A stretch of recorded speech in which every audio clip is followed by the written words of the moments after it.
Video 43 and 39. It is Brian White, and I'm so excited for this video today. I'm gonna try and keep it quick because I'm cold, and also I just like not dragging on. So this is a posing video. It's not really a how-to, it's just me reevaluating how I've posed my dolls, see if I want to make any different stylistic choices, any historically informed choices, any artistically informed choices. And yeah, I may not look that different to you guys today, but I feel much better. I feel much more presentable. Took a shower, combed my hair, put on a nice dress. I do have sneakers on though. First doll is the first release of Twilight Bella. I believe this doll was released in 2009. And I just like her face sculpt and her hairline and her hair length and color, everything, more than the Turn Me one in the prom dress, or the Birthday Bella one, or the Bride Bella one, or the Bella Cullen one. This one is just the best in my opinion. And I styled her hair in likeness to Empress Elizabeth of Austria from the 1800s, late 1800s. And I put her in this grand Disney showcase Beauty and the Beast Belle dress. And I really wanted, for the montage at the beginning of this video, for her head to be turned so much this way, like in a very sultry, like devil make hair way, but her head is just not shaped in a way that allows her. This is as much as I could turn it without breaking it off. One thing I do like about Tonner dolls is that they are very easy to behead and rehead. Unlike Barbies and mermaid dolls, those neck pegs snap so easily, but these have like big clunky ones. And so reevaluating this pose, first of all, it's all smoke and mirrors. What you see underneath is a blob of clay that she is just barely standing on her tippy toes, because those shoes that that Belle came with don't fit her or the Belle doll. Another thing that I don't like about Tonner dolls is that everything is very maybe it will and maybe it won't. Like every time you get something, I don't know if it's because it's old, it either is gorgeous and it lasts, or it just falls apart in your hands, or it doesn't fit. So in this case, her shoes don't fit her feet, even though they're supposed to, because she's a 15-inch teenage mold with heeled feet. Anyway, I'm rambling. I don't like her pose right now, because when she's turned the way that I want her to, it just kind of looks like she has an arm poking out of her stomach. So one thing that I might try is lowering that arm, rotating while still keeping her on her stand, because she's barely hanging on. Rotating her elbow so that you can see more of her arm, and then maybe just relaxing. And also I want to tilt her torso as much as I can. Maybe I just want it to be simple, you know, like resting her arms against her petticoats like this. Maybe sometimes simpler is better, because even though they're all dressed very theatrically, I don't want them to look like dolls. I want them to look like people who are petrified in a moment in time. So I think this might be the one. This might be the pose that I like. And then I'll fluff up her skirt without too much motion, because if I move her too much, she'll fall right off. She is barely hanging on, like her butt crack is sliding off of the stand as we speak. That's how crappy Tonner stands are if they're not the butt clenching one. So her hair, I think, looks great. And this, I think, is the winning pose. She looks very regal. Look at that. That's beautiful. I just hope my camera just does her justice because she looks absolutely stunning. I'm gonna have to really pick up the pace if I'm gonna get a video of the 12 dancing princesses posed in under 15 minutes. So I'll hurry it up. Oops. Oops. Oops. One more time.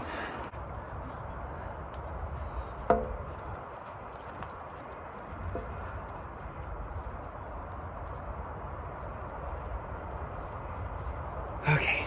Next we have Sunset Sydney in Vienna Opera Ball.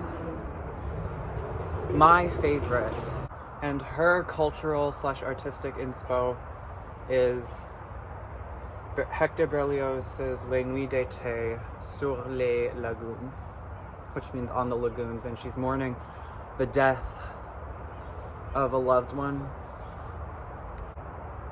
She has a train that I wish went further back, but it doesn't. I could iron it to look that way, but I'm not that picky.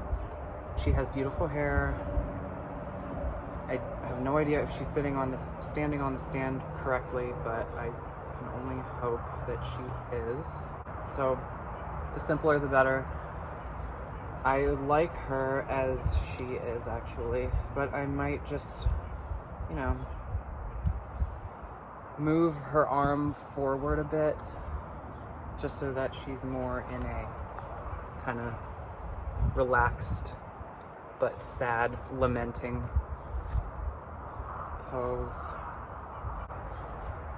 And I think she looks like a sad mermaid longing for her dead lover. She still has her original Sunset Sydney jewels on. And not much to say about this one. This one's perfect.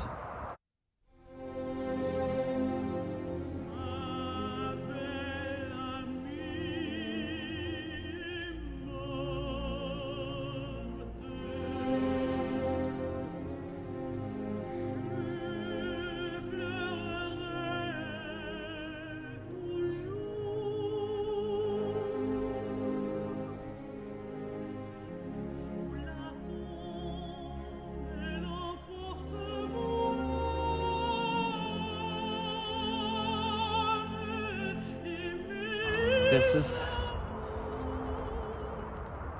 my mermaid in mourning. This one's kind of funny. If you know, you know. This is Disney Belle. She was the one who was originally in that grand yellow ball gown, but I put her in Twilight Bella's outfit. So she's very anachronistic, as if the Disney Belle dress isn't anachronistic. Again, if you know, you know. But anyway, I haven't even bothered to take her hairnet / face net off because I don't know. I mean, maybe I should, you know, let her breathe the air, enjoy the nice cold weather like the rest of us.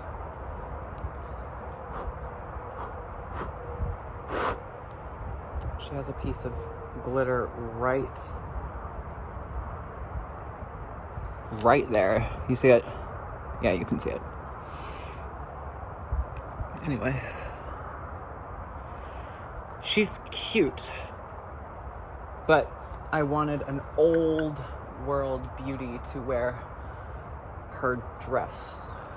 And as far as pose corrections go, I don't really see anything wrong. I see some scratches on her face, but I definitely am not responsible for those. She came pre-loved. I want her to look like a teenager, just kind of chilling out, and she does. So she's just hanging out.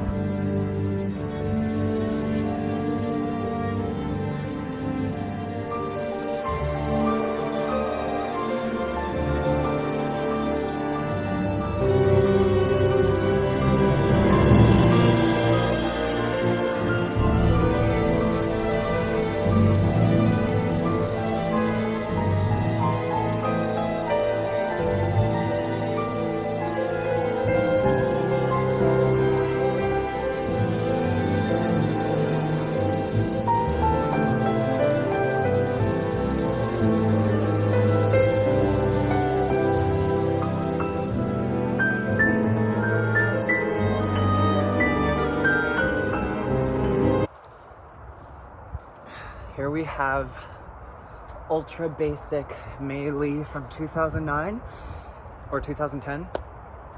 Maybe it was the winter of 2010 or something.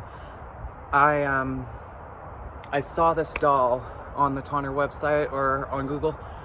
Amazing. These eyes, these Cleopatra, like lynx eyes, really otherworldly. Long, beautiful black hair, much like Sarah Chang's hair. I am a huge fan of Disney straight to DVD or straight to VHS sequels.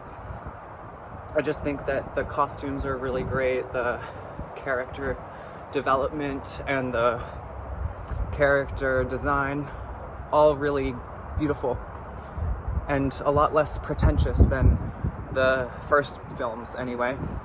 So I think she looks like Melody in her, 12th birthday dress, 12 or 13.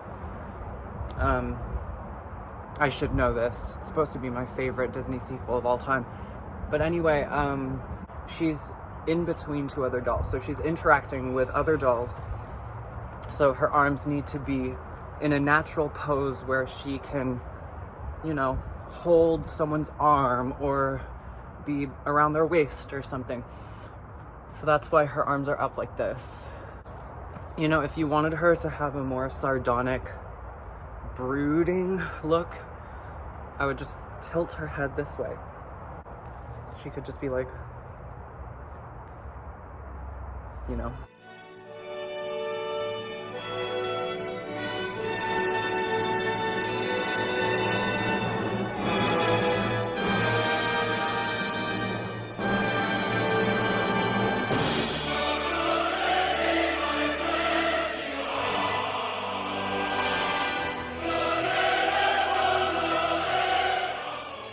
So this is absolutely Aspen Sydney in Deco Dance.